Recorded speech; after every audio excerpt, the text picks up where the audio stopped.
Good morning, America. Breaking overnight, the FBI gets a warrant to examine thousands of emails from a top Clinton aide. As leaders from both parties slam FBI Director James Comey, the stunned Clinton campaign fights back. It's pretty strange to put something like that out with such little information right before an election. Donald Trump pounces on the announcement. This is the biggest political scandal since Watergate. Our brand new poll shows the race neck and neck with just 8 days to go. Breaking news, deadly shootout. That dangerous suspect on the run for days, shooting 3 police officers after killing family members and live streaming his escape inside the dramatic takedown overnight. Back from the brink. That will be a game 6. Cubs win it 3-2. The Cubs stay alive in a nail-biter, rallying to win their first World Series game at Wrigley Field in 71 years. The star closer who saved the day, and the superstar fans stealing the show, holding on as the Cubs try to make history. And it's time for our most spectacular Halloween yet. I'm recording this because I don't know what's going on. Times Square is getting very scary. I'm so cold and freaking out. Wait till you see what happens where a haunted studio comes to life right before your eyes. Only on GMA. Live in Times Square, this is GMA with Robin Roberts, George Stephanopoulos, and Michael Strahan. Very impressed, Michael. That was you with the muhaha there. Yeah. One more time? We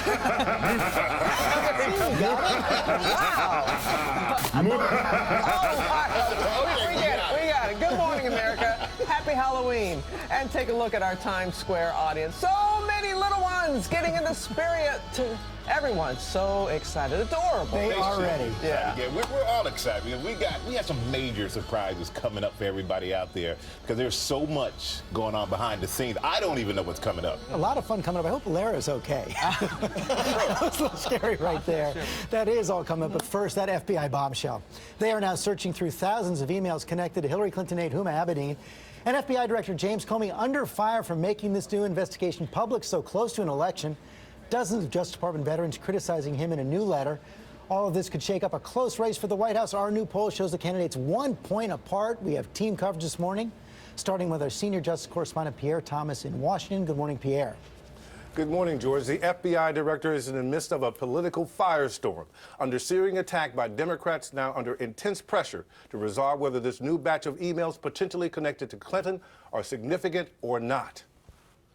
This morning, armed with a court order, FBI agents are set to begin an intensive effort to go through thousands of emails, which sources say are connected to Huma Abedin, one of Hillary Clinton's closest confidants. Sources familiar with the case tell ABC News these emails were discovered while the FBI was investigating Abedin's estranged husband, Anthony Weiner, in connection with a sexting scandal allegedly involving a minor. The FBI wants to know if these emails contain classified information and if they're connected to Secretary Clinton's private server. FBI Director Comey's disclosure to Congress that he was reigniting the probe has unleashed a barrage of attacks from Democrats and Clinton campaign officials who were blindsided by the announcement.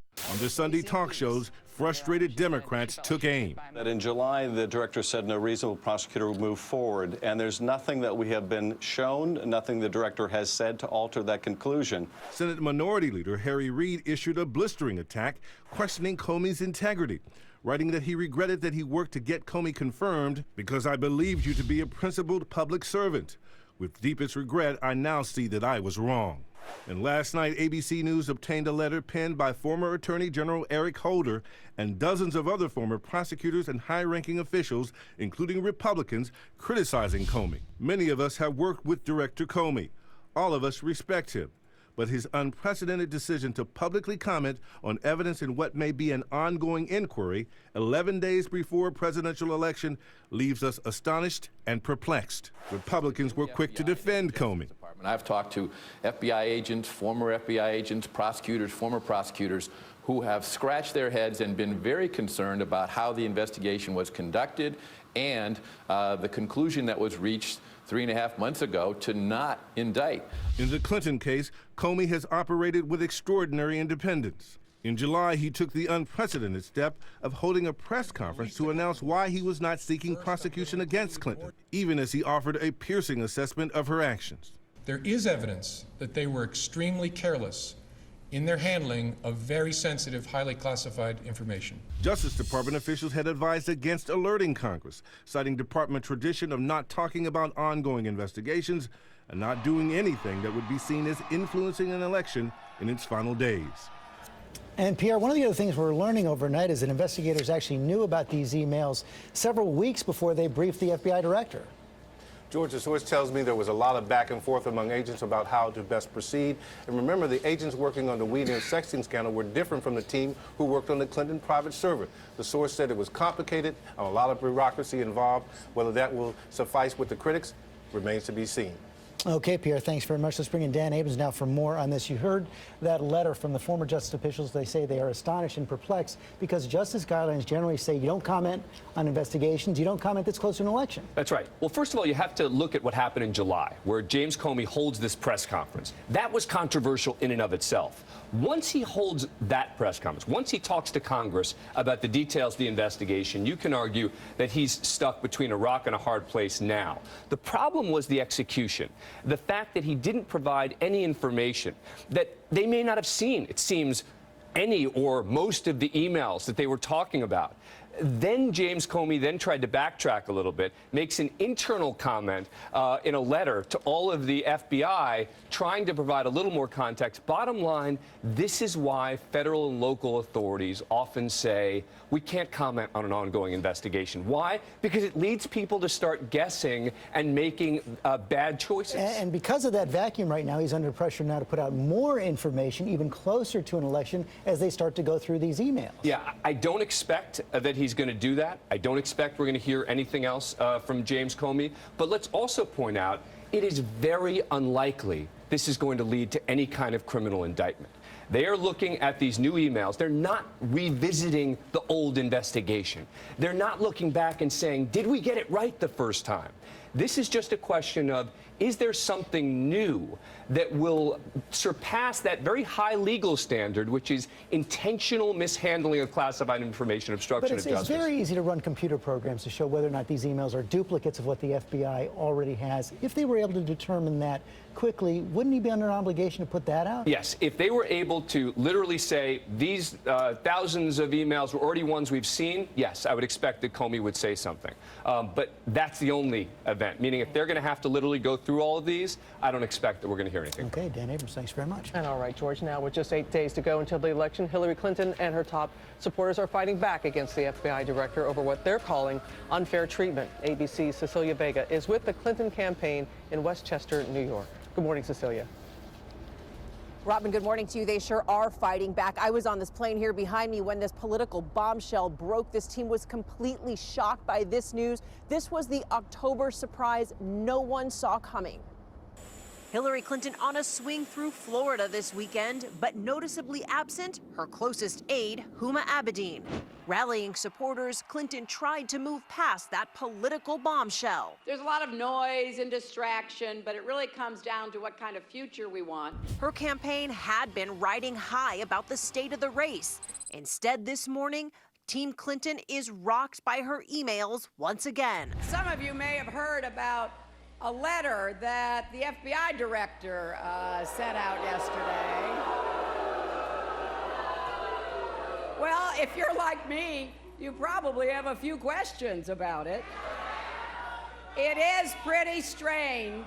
It's pretty strange to put something like that out with such little information right before an election. From this new video, but the more information that has come out, the more overblown this all seems. To her top aides and surrogates going on the offensive. Why would you release information that is so incomplete when you haven't even seen the material yourself 11 days before an election? Now, Now, Clinton's got a new ad out this morning. It is perhaps a remake of perhaps one of the most famous political ads of all time, that 1964 Daisy ad about nuclear weapons getting into the wrong hands. This time, of course, it is about Donald Trump. Clinton now trying to make her closing arguments, Robin. She is really looking to move past this email controversy once again, Robin. All right, Cecilia, thank you. And now to the Republicans and Donald Trump's response to the new FBI revelations. His campaign doubling down on its effort to paint Clinton as corrupt, as they take a fresh look at some traditionally blue-leaning states. ABC's Tom Yamas is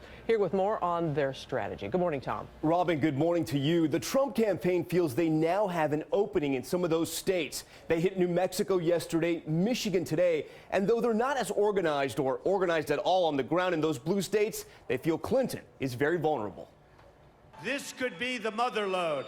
With 8 days to go, Donald Trump giddy over that FBI announcement. We never thought we were going to say thank you to Anthony Weiner. Trump hammering Clinton over the investigation, challenging her trustworthiness. This is the biggest political scandal since Watergate.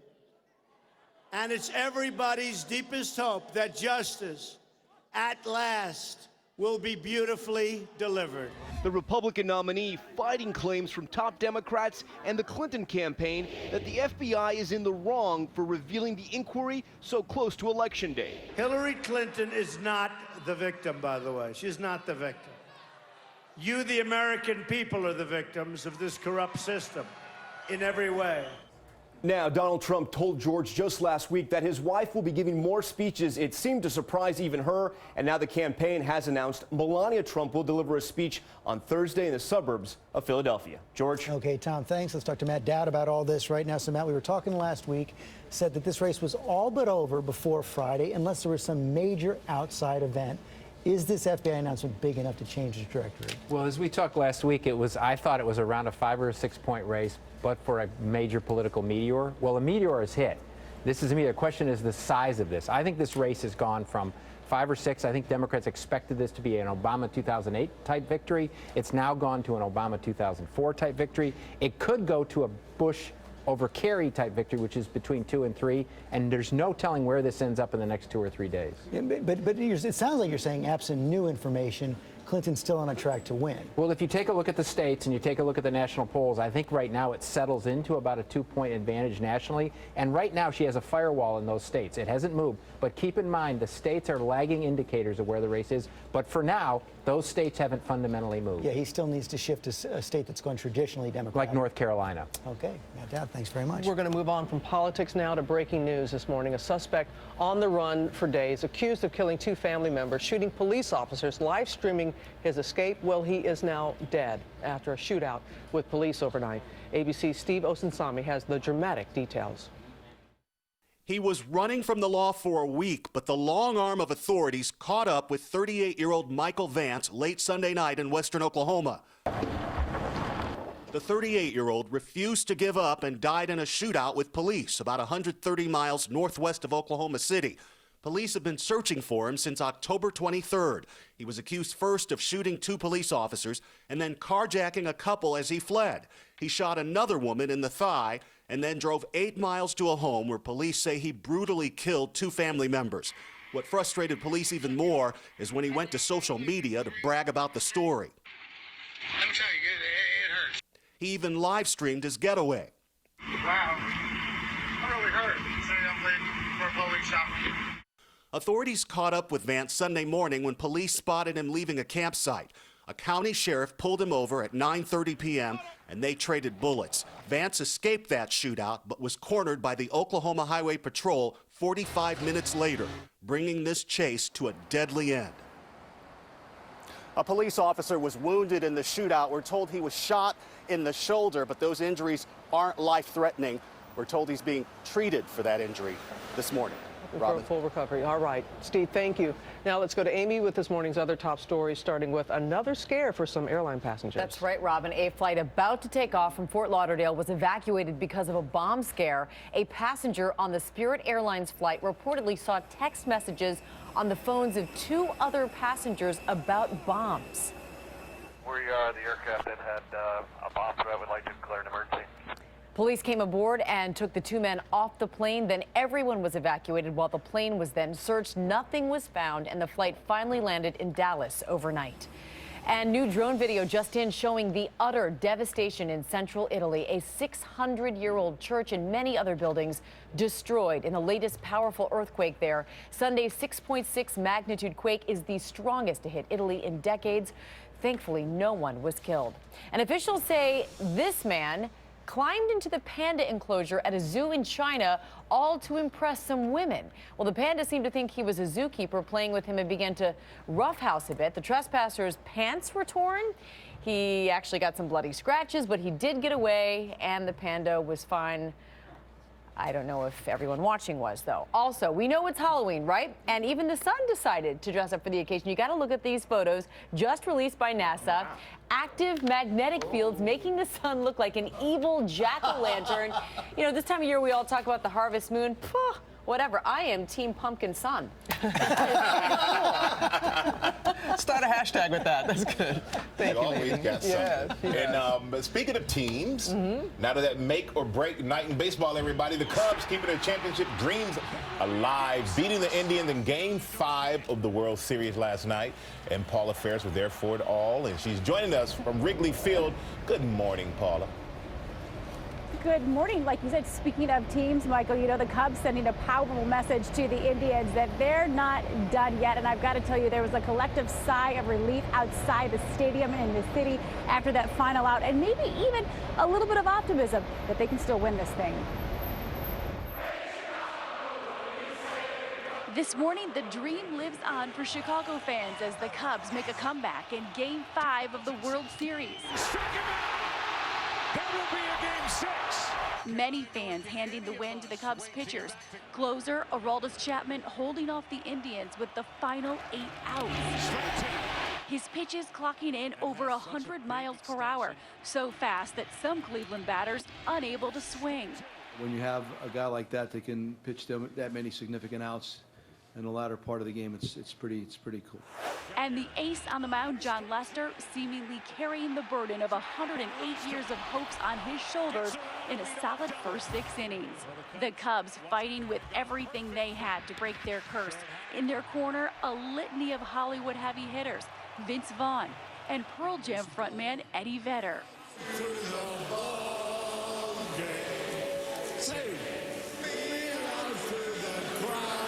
Even Bill Murray photobombing Chris Bryant before he was caught weeping tears of joy when Bryant finally hit that solo home run. It didn't feel like an elimination game. I mean, you know, it's nice to have a big inning there. So, you know, there's not much precedent in Major League Baseball for the Cubs to come back and win this thing. But you guys, you know, if they want to draw some unlikely inspiration, ironically, they can look to the Cleveland Cavaliers. You remember everybody counted them out. They had to do the unthinkable, win 3 straight, something that had never been done before in history. So they can actually draw on the Cavaliers for inspiration. Game 6 tomorrow, and if necessary, Game 7 on Wednesday.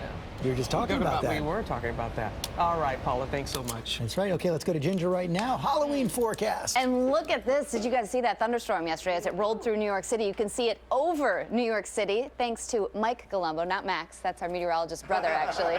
Can't believe that's his. I know, that's his view. That's a nice spot. Anyway, west to east, we'll give you a trick-or-treat forecast for right around that evening time. Looking pretty good for most of the nation. Really hot again with those records that were broken over the weekend in parts of the South. Your local weather in 30 seconds. First, though, the Select Cities brought to you by Walgreens. At Walgreens, you're free. Free to seize the savings on Medicare Part D. From $1 copays on select plans to rewards points on all prescriptions, it's easy to save big at Walgreens.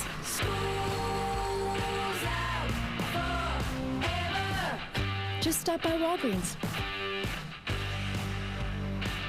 Then sit back and enjoy the savings. Walgreens, at the corner of happy and healthy. Well, after near record warmth yesterday, it was fantastic, delightful outside. Now, today isn't going to be bad at all. We'll get up to a high temperature of 62 degrees. That puts us just a few degrees below average. And with that east wind that'll be setting up, we're going to pick up a few clouds. So know that for the trick-or-treaters this evening will be about 52 to 54 degrees. Not too cool for trick-or-treating or covering up those costumes. And look at this. We're back to some midweek warmth, 74 to 78 degrees Wednesday, Thursday, with rain chances Thursday afternoon. A really nice Halloween forecast. That doesn't happen all that long. That is how I feel about it. Kind of like that dancing mummy. That dancing mummy's been making the rounds on a lot of the local forecasts. It's yeah, that's how I feel. It felt like summer. Didn't it? Nashville this weekend. No, in Nashville too. It was like at high 80s. Yeah. Gorgeous.